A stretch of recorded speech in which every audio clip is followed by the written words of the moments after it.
Hello everyone. Since this is either a highlight, a standalone book, or the first episode in a series, I'm jumping in to remind you what the rules are for this podcast. First rule is, no real people stories.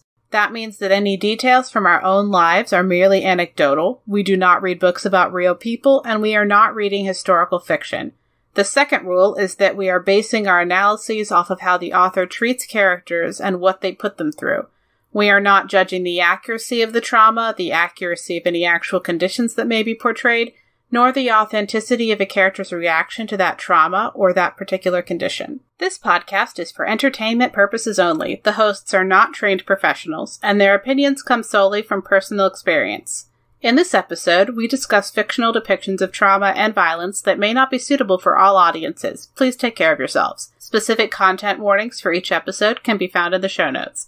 Events in the media are discussed in approximate order of escalation. This episode contains spoilers.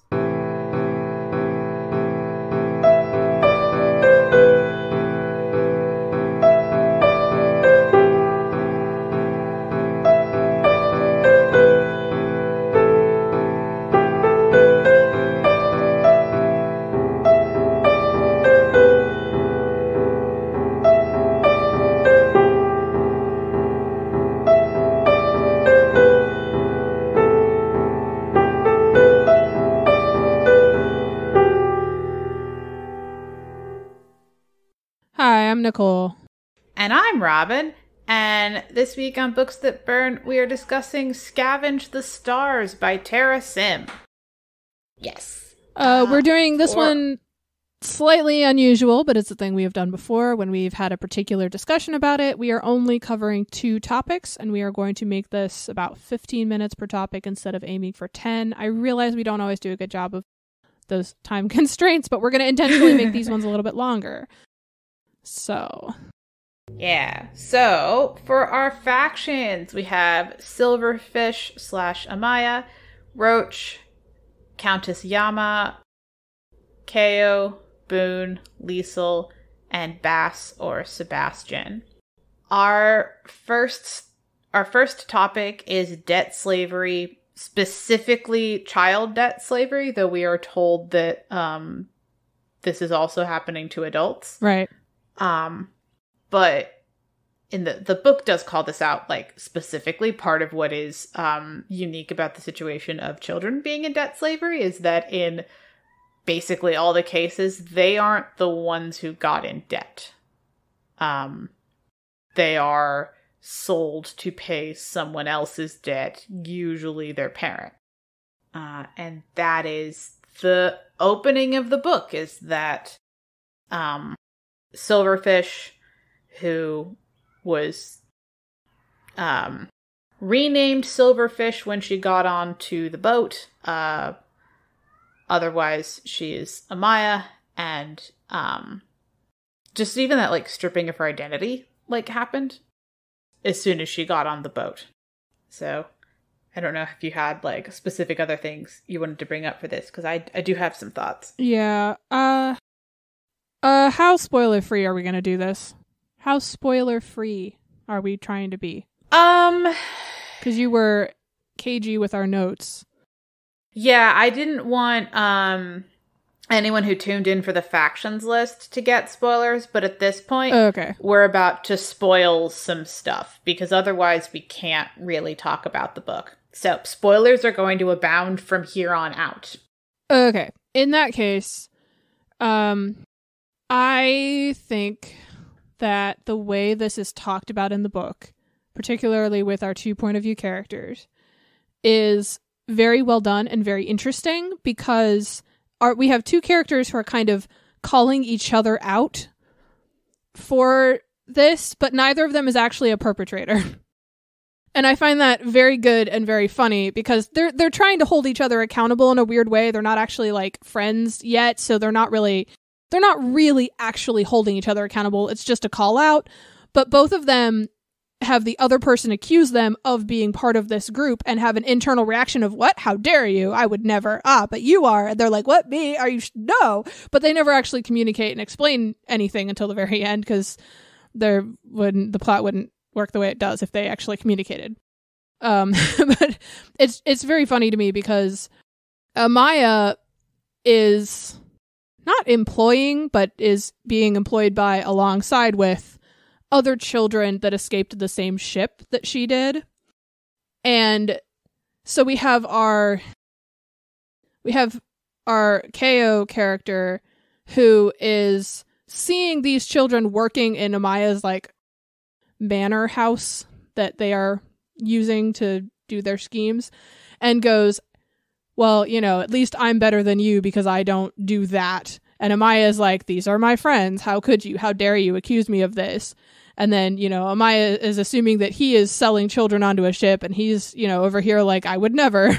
My father did. What? How could I? How could he? Like, it's very, very good. It's very funny. It's very miscommunicated in a way that's not intended to be comic relief, which is very good. But also it's just amusing to see like the kind of the ways they kind of dance around accusing each other of the things that, you know, everybody else is doing. It also means that at certain points we have Countess Yama and Keo arguing over who is enslaving Amaya. Yeah, which is very good. Who is Countess Yama? Like, not that Keo, like, knows about her individually, but just, like, they're talking about the boat that she was on. And so, like, she was she was, like, part of, like, this other person, Boone, like, buying it, like, under her name and through, like, sneaky whatever to buy it so that those kids wouldn't still be enslaved. But the fact that she bought it to get them out means that what Keo sees is that she bought it. Right. And then he's like, you know, you're judging me for gambling, but you just bought a boat of children. And she's like, I can't talk to you about why. You're wrong. Look over there. Yeah. Don't look too closely at my quote unquote misdeeds. You'll notice that I'm actually not doing that thing. Yeah. He's like, oh no, you've like children working for you. And she's like, what did you want? She's like, well, first of all, I am child. Secondly. Like, both of you are 17. Oh my goodness. Yeah. Like, we know Amaya is, and I'm pretty sure, like, Keo is either the exact same age or pretty close to it. Yeah, probably within a couple years older at most. He's certainly not younger. But yeah, so, we get just enough of the debt slavery and, like, the specific conditions on the boat to establish, like, in case you had any doubt, this is really bad. What kinds of things are happening and, like, how much of a monster this person is. But the text doesn't really, like, linger on that actual setting. Yeah, it establishes it really well, establishes what it does for Amaya as a character. And also,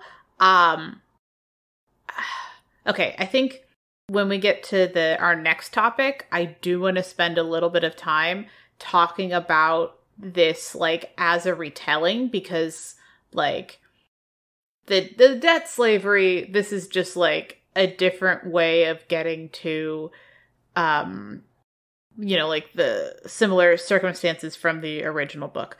Right. When we get into the betrayal is when things get very interesting for this as a retelling in, like, a really, really good way. But staying on the debt slavery, there's, like, a lot of stuff going on in this with, like, money, and, like, trying to put together this thought, just, like, the very arbitrary way that they are kept on the boats longer, because, like, they're sold for, like, some specific time and some specific debt, but, like, you know, the slaver on the boat will, like, say, you know, you ripped totally a net. randomly. You ripped a net. You made a face at me today. $10 more. Yeah. Just or which is, like, another day they owe or whatever. Right. I mean, reading it, I was assuming from the beginning of the book, because I've not read it before, I was assuming that they would never get off the book and that there would just be a mutiny and they would like kill the captain. That was my assumption, because it very much reads as no one actually ever buys their way off. They either die or he keeps them there for eternity. I'm assuming that no child actually, before Amaya, who ever quote unquote paid off their debt, actually survived and left the ship. I'm assuming that just straight up didn't ever happen. Oh, you think like something happened and they were like just sent somewhere else? Oh, I think he just kills them. I think he says, sure, let me take you ashore. Smack, dead in the water. I'm assuming, because they wouldn't want them to actually escape. And also, but they want them to seem to escape so that everybody else will keep working. Well, I guess the thing that will answer that is if we read book 2, and I mean, not for the episode, obviously, right. But like, you know, when I read book 2, if we meet one of the characters who she's mentioned by name like several times. I mean, but meet them and they're not conscripted into the army, and they're not enslaved somewhere else, and they're not in debt by themselves because, you know, like they haven't been passed off, essentially. Yeah, but no, I would totally, I don't think to me it would not make sense if they're just getting killed, but like if they're like, oh, your debt slavery is up, time to go be conscripted into the army, right? Which like we know happens to at least one person.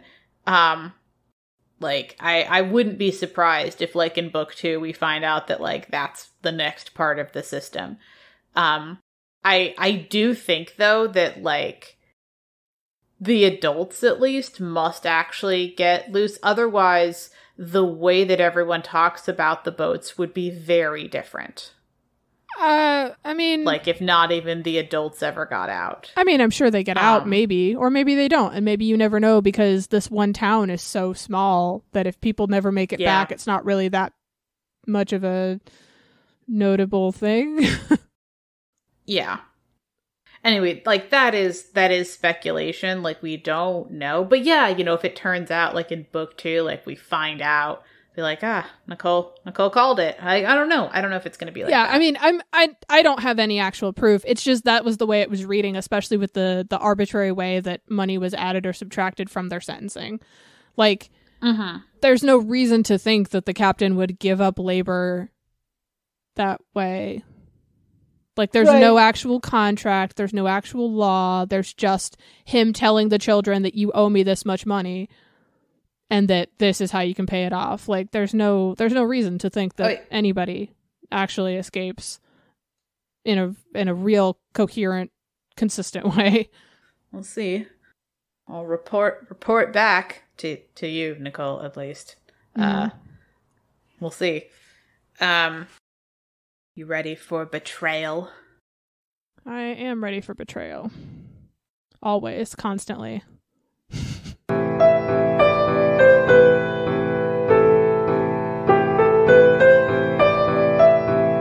On to betrayal. Okay, so this is a retelling of the Count of Monte Cristo, which I didn't realize until I looked at the afterword. Yeah, this is part 1 of a duology, which is a Count of Monte Cristo retelling. If you've read the Count of Monte Cristo or are familiar with any of the other adaptations, you're aware that betrayal is like it's a big thing. We're going to talk about the form that betrayal takes here, and that is going to necessitate spoiling this book and what it does, which is, for a host of reasons, not identical to the inspiration material. So, if you don't want this book's version of the twists and turns spoiled, there's a bunch of betrayal. And we'll catch you in the wrap-up. There's a bunch of betrayal, and we will tell you later. Yeah. Or, come back here after you've read the book. If you're not worried about that, and you're interested in what, like, some other version of it did, cool. This is the point at which this becomes a very different story than the original, in some fantastic ways. Like, I really love what they did. It's just different. So... all right. So with the betrayal, we have some like switchbacks and some back and forths over like exactly what happened. Cause Amaya's mom did sell her. But then we have, like, the double switchback of she wasn't trying to sell her to the place she actually got sold. She was trying to sell her in, like, a different way. And somebody, the hench person in the middle, like, didn't follow directions. So her mom wasn't trying to put her she wanted her to be on the ship instead of in the manor. That was deliberate. No, I thought it was that... No, because if she's in the manor, she's now collateral, and the family, Keo's family, his dad, can force her to do things, force her dad to hand over evidence in trade for their daughter. If she's on the ship, she's not collateral anymore. She's gone. Yeah, so my read of it had been that the person in the middle decided to do something different, but... No, I agree, the text... Mom gave him her ring, which is expensive as a bribe, in order to send her daughter to his ship instead of the manor. Oh, okay. Okay, that makes sense. That fits. Okay. Yeah, it's a bit twisty, but that, what I remember, does support that reading, and you're probably right. I mean, I can pull pages and quotes for you. That's how his sister ended up with her mother's ring, because her dad took it from the seller, from the intermediary. Because he was angry. He was like, fine, I'm taking this. And then his sister picked it up and then kept it. And then, yeah. Okay. No, yes, you're right. That makes sense. Because I hadn't totally understood what was happening there. Okay. But you don't even get to keep your bribe. Yes, that makes sense. Okay. I understand. Yes. So mom said that she was going to send him to the manor as collateral, and then bribed someone to put her on the debt slave ship instead.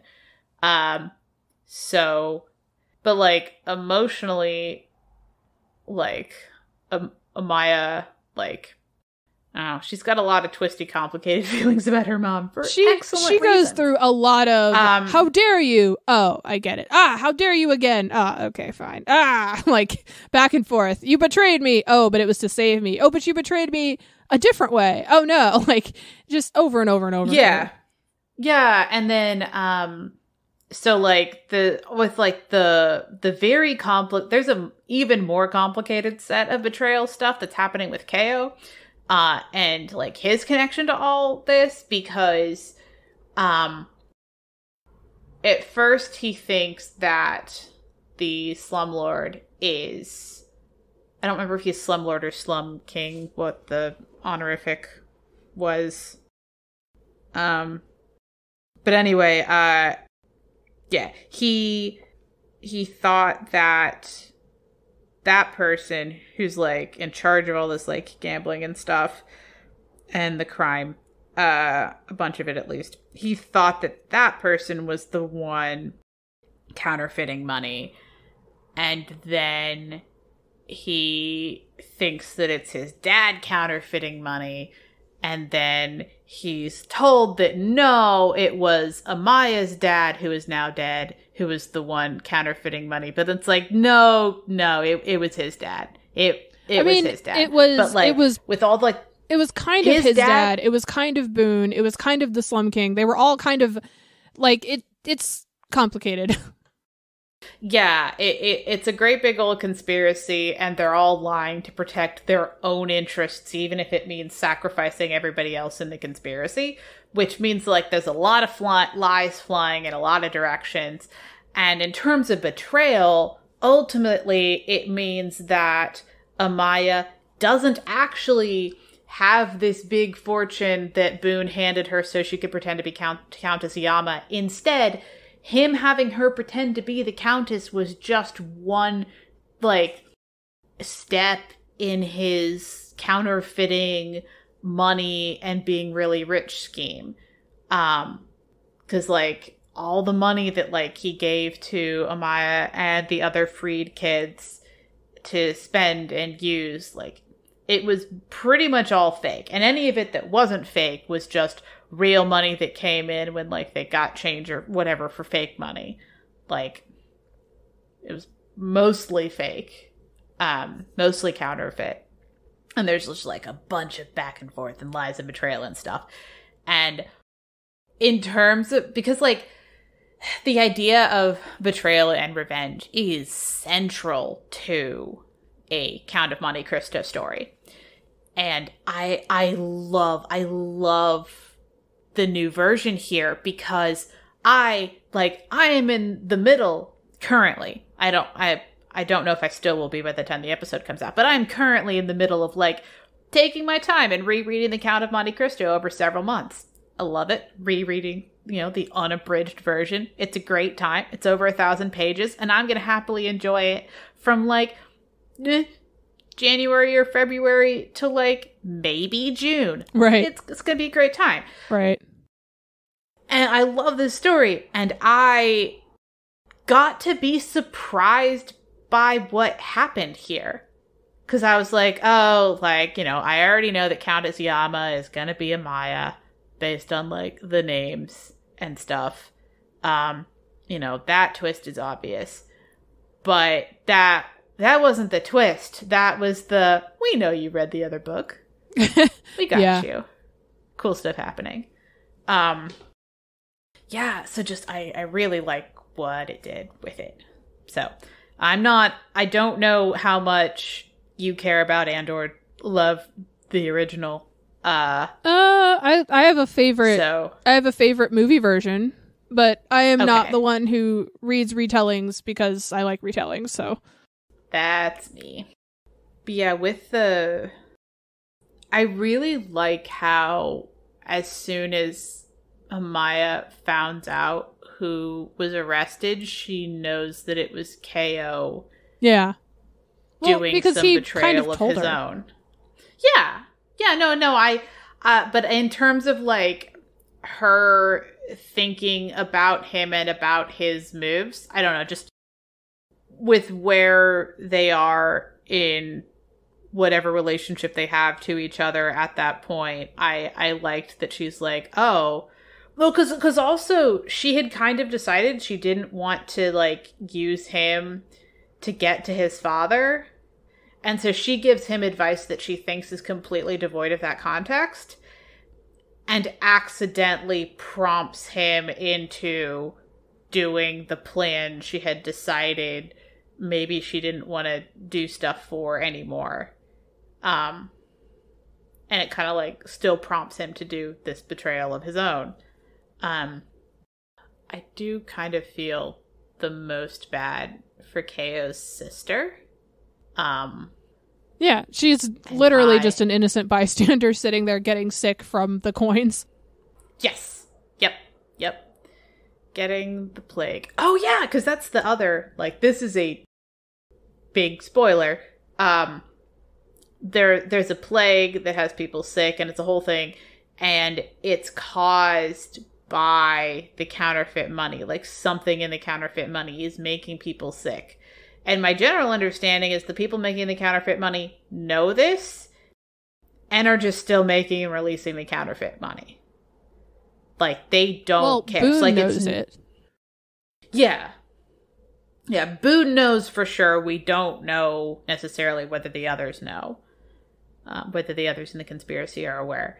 But yeah, so, like, it's not just the financial effects that printing counterfeit money has on an economy. There's also, like, political implications that are, like, kind of described. We don't spend very much on the politics. It's kind of, like, in the background of, like, the kingdom level politics are going to affect these people's lives. And so, like, kind of in the background, we have a slow tick of, like, oh, this has changed. This has changed. This has changed. Oh, those changes you weren't paying attention to for the whole book, those are going to probably do something really, really big in the second half of this. And it's going to really matter. It's okay if you weren't worrying about it yet. It's the other shoes are going to drop. But yeah, like, the money is literally making people sick. And also the thing that I was thinking of is that means that all of their quarantining is pointless. Oh, yeah. Absolutely. It's completely pointless. So, like, just all of that. And so if the people that they're trading with, I assume, we're still getting paid in money, is just going to spread the plague further. And because it's these coins, it means they're going to have to, like, go through... The only way to get rid of it is going to be to go through, like, all of the money and like, test them and get rid of it. And that's going to be... If they decided to do that, that would be a major operation. I don't know if, like, this setting, like, has the infrastructure to accomplish it. And I don't think, hey, we need to put your money in alcohol and find out if it's going to give you plague. Like, I don't think that's going to inspire people to try and help get it fixed. Right. Like, well, and also this is explicitly targeting the rich. Yeah, because they're the ones who would have with the gold money. Yeah. So, like, on the one hand, it would take a lot of effort. On the other hand, everybody who would have been exposed has probably been exposed a lot. And also, those are the people who could probably pull off checking all their money, but also maybe don't want to, except for the illness. Like, if ash fever was not a thing, they probably wouldn't want to check their money to see if it's counterfeit because they want to keep their money. So it's kind of a layered, like, what will you do next thing. Hey, if they're rich enough, they might not have to physically handle their money. Oh, I'm not saying physically handle it. They don't want to lose money if it's counterfeit. No. What I mean is that, like, it might not feel like it'll keep hurting them to, like, have the counterfeit gold pass through their coffers. Right, that's what I'm saying. They aren't. Yeah, if they aren't going to actually touch it and get sick. Yes. Okay, we're on the same page. Yeah. I just really love all the, like, the layers. Like, the oh no, you're actually the one who metaphorically and or literally stabbed me in the back. Oh no, it was you. Like, that did make it, like, a little hard to follow, as you can tell. Oh, really? For me, it was just a little bit... It also was very late last night when I was finishing this book. Well, part of it was, like, because of how much I've read The Count of Monte Cristo, I was thinking it was going to be something different. And so I had been, like, mentally mapping it onto, like, the story I know. And so the more I had to, like, be like, oh, no, they're doing a different thing. Oh, they're doing it. Okay, they're doing so many different things that, like, it's just a completely different story at this point. Which is great. It just, like, made it a little trickier with how my memory works.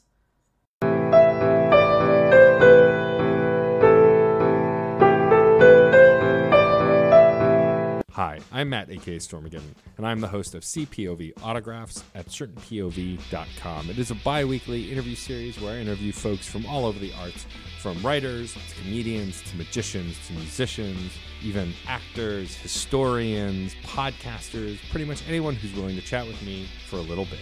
If you like interesting conversations with even more interesting people, go to certainpov.com or wherever you get your podcasts. And remember, music is life, and life is good. On to the wrap-up and ratings. As you may notice, we only had 2 topics this episode because they were, like, so all-encompassing that we just focused on those 2 rather than trying to find a third.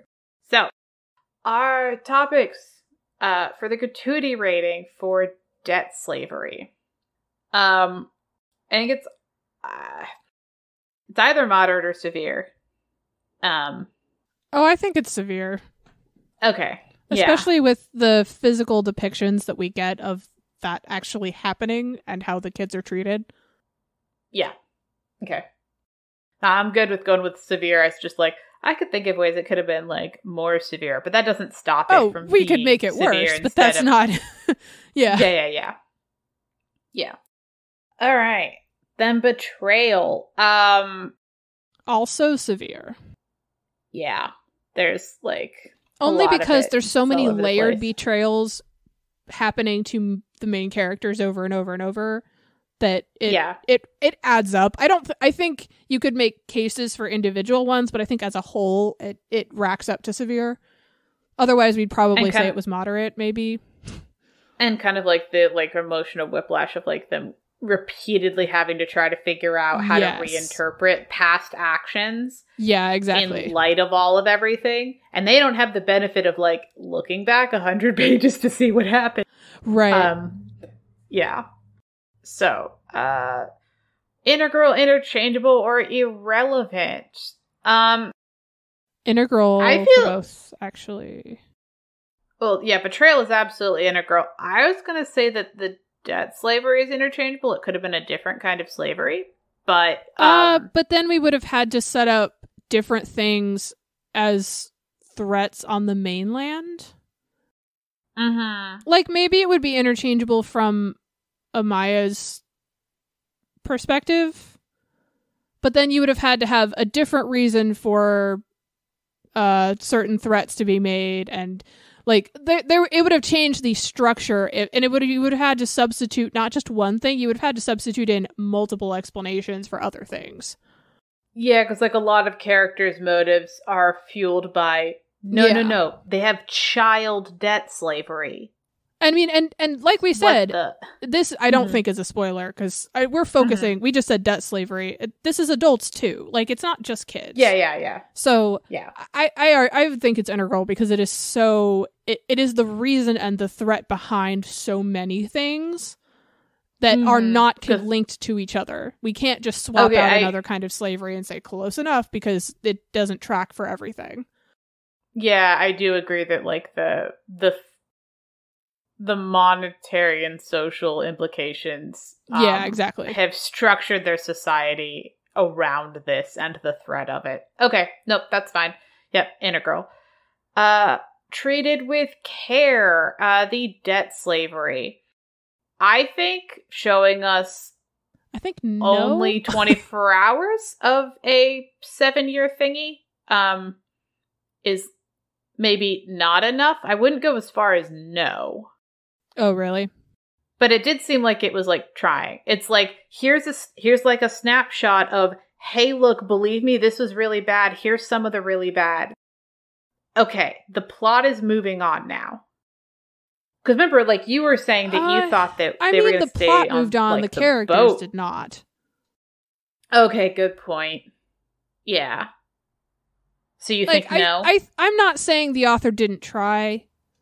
But I think it was no, but I don't think that that's necessarily a bad thing. I think the way it was portrayed was intentional. Yes. Yeah. And also, like you said, this is a Count of Monte Cristo retelling.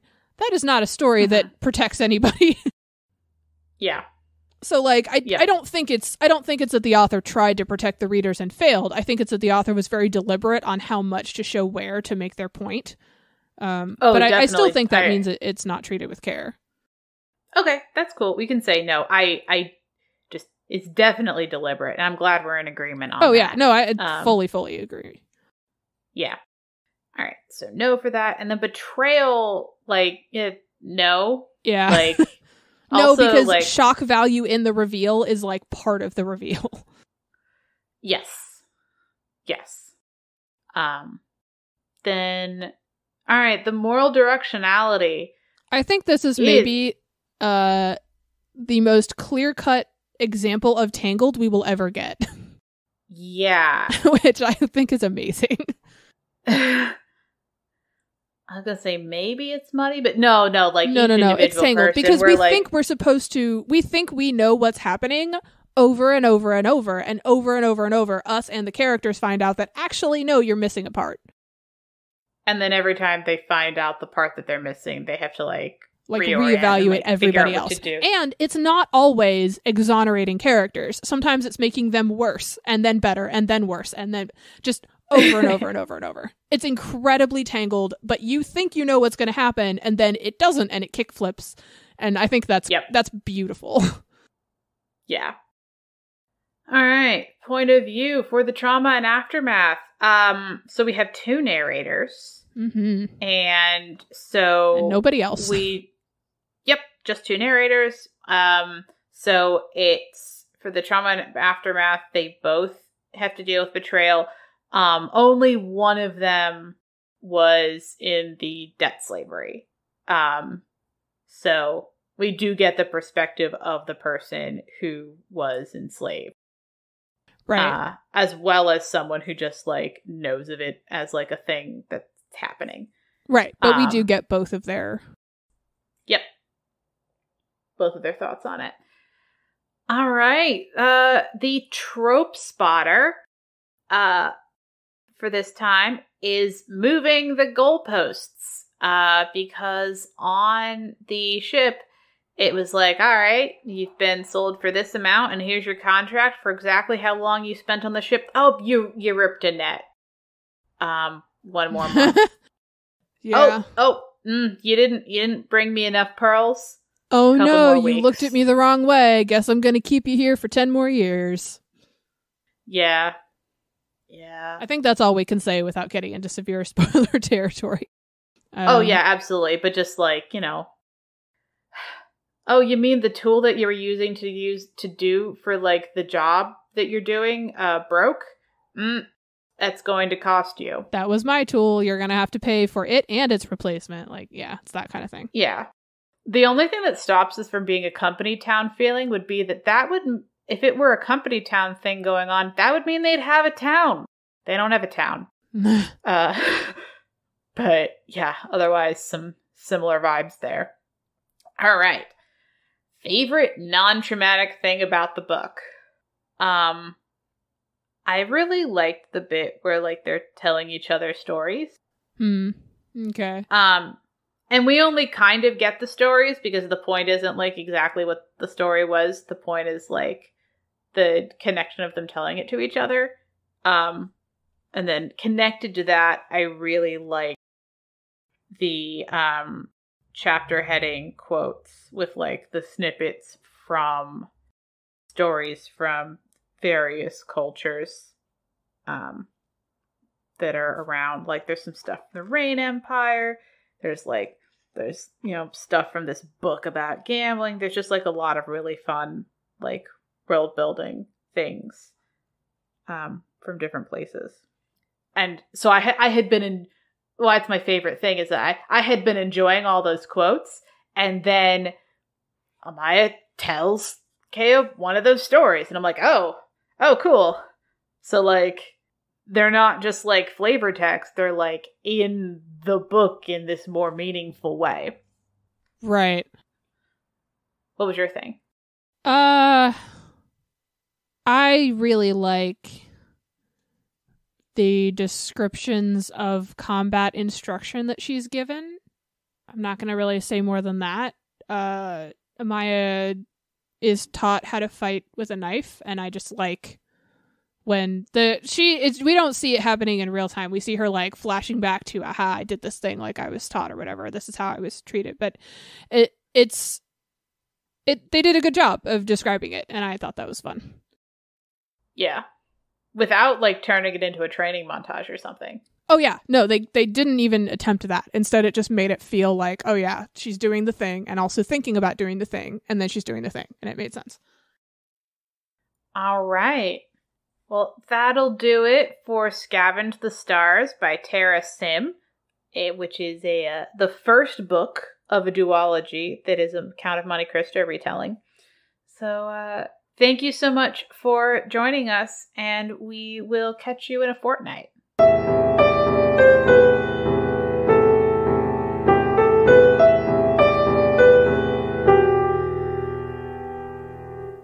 All music used in this podcast was created by Nicole as Heartbeat Art Co. and is used with permission. Our transcriptionist is Heather. Follow her on Twitter at MamaDragon20. We're proud members of the Certain Point of View Network. Find all the CPOV shows at www.certainpov.com. You can contact us on Twitter at BooksThatBurn or by email at booksthatburn@yahoo.com. Please consider leaving us a tip at ko-fi.com/booksthatburn or becoming a monthly supporter on patreon.com/booksthatburn.